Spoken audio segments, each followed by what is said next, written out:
Jungkook ready हो रहा था। हॉबी कहता है पहली बार देख रहा हूँ कोई अपने बर्बादी पे इतना रेडी सेडी होकर जा रहा है और चेहरे पे थोड़ा भी दुख नहीं दिख रहा है। या तुम्हारा लाइफ बर्बाद होने वाला है। मुझे प्रॉब्लम हो रहा है, मुझे बुरा लग रहा है और तुम्हें अपने आप पे बुरा नहीं लग रहा है। जंगकुक कहते हैं टाइम वेस्ट मत करो, कार रेडी है, हमें निकलना होगा यहाँ से। फिर ये लोग यहाँ से निकलते हैं। ये लोग वहाँ पहुँचते जहाँ इन लोगों का वेडिंग होने वाला था। ना ही वहाँ पर कोई रिश्तेदार थे और ना ही कोई मेहमान।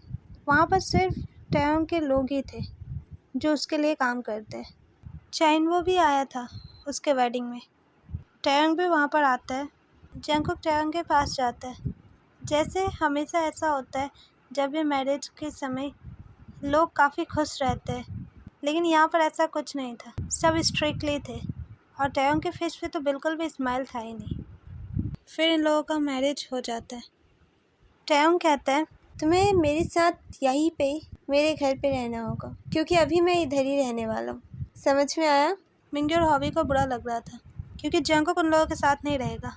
जंगकुक ने कहा मेरे बिना नहीं रह पाओगे ना तुम लोग, मैं सोचा तुम दोनों को भी मैं अपने साथ ही रख लूँ। मिंगी ने कहा मुझे कोई कैद रहने का आदत नहीं है और मैं नहीं रहने वाला हूँ। तुम वहाँ पर खुशी खुशी नहीं जा रहे हो, तुम्हें कैद कर लिया जा रहा है और तुम हमें भी फंसाना चाहते हो। जंगकुक कहता है क्यों टेंशन ले रहे हो तुम लोग, ऐसा कुछ नहीं होगा। बोलने से कोई जंगकुक को कैद नहीं कर सकता है, समझ में आया तुम्हें? चलो मेरे साथ ही रहो तुम लोग। मिंगी कहता है जंगकुक से देखो मुझे तो कुछ काम है और अब तो तुम्हें पता ही है तुम नहीं रहोगे तो सब कुछ मुझे संभालना होगा, इसलिए मैं तो नहीं जाऊँगा। तुम हॉबी को साथ में लेकर जाओ, वो रह सकता है वहाँ पर। हॉबी ने कहा नहीं नहीं नहीं, मुझे बहुत डर लगेगा वहाँ पर। जंगकुक उसका हाथ पकड़ के खींच कर लेकर जाता है उसे। तीनों टैयोंग के घर पहुँचते हैं। टैयोंग ने जंगकुक का रूम दिखा दिया और उसे वही रहने के लिए कह दिया। जंगकुक के रूम में टैयोंग एंटर करता है। टैयोंग काफ़ी क्यूट लग रहा था। जंगकुक उसे देखकर देखते ही रह जाता है। टैयोंग उसे बहकाने का कोशिश कर रहा था, उसके सामने तो जा रहा था लेकिन उसे टच नहीं करने दे रहा था। जंगकुक अपने आप को कंट्रोल नहीं कर पाता है और वो टैयोंग की ओर आता है।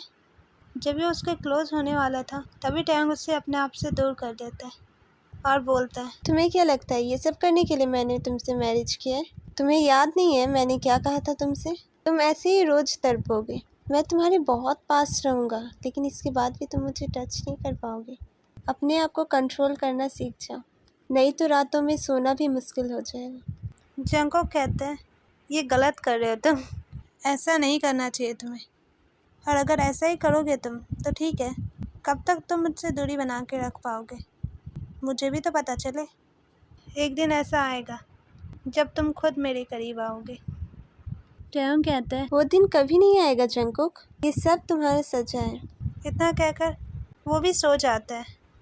जंगकुक वहीं बैठा हुआ था और वो सोच रहा था कब तक टैयोंग ऐसा करेगा, और टैयोंग को देखने लगता है वो और बोलता है तुम कितना भी कुछ कर लो, बहुत जल्द ही तुम मुझे समझ पाओगे कि मैं तुम्हारे साथ क्या चाहता हूँ। इतना कहकर फिर जंगकुक भी वहीं पर बगल में सो जाता है। रात ऐसे ही बीत जाता है। दूसरे दिन जंगकुक सुबह उठकर रेडी हो रहा था, तब टैयोंग ने पूछा उससे कहाँ जा रहे हो तुम इतना रेडी होकर सुबह सुबह? जंगकुक कहते हैं मैं किसी काम से बाहर जा रहा हूँ, तुम टेंशन मत लो, मैं भाग नहीं रहा हूँ और बहुत जल्द आ जाऊँगा। इतना कहकर जंगकुक वहाँ से चला जाता है और टैयोंग उसे देख ही रहा था। उसके बाद टैयोंग भी रेडी होकर वहाँ से अपने काम के लिए चला जाता है।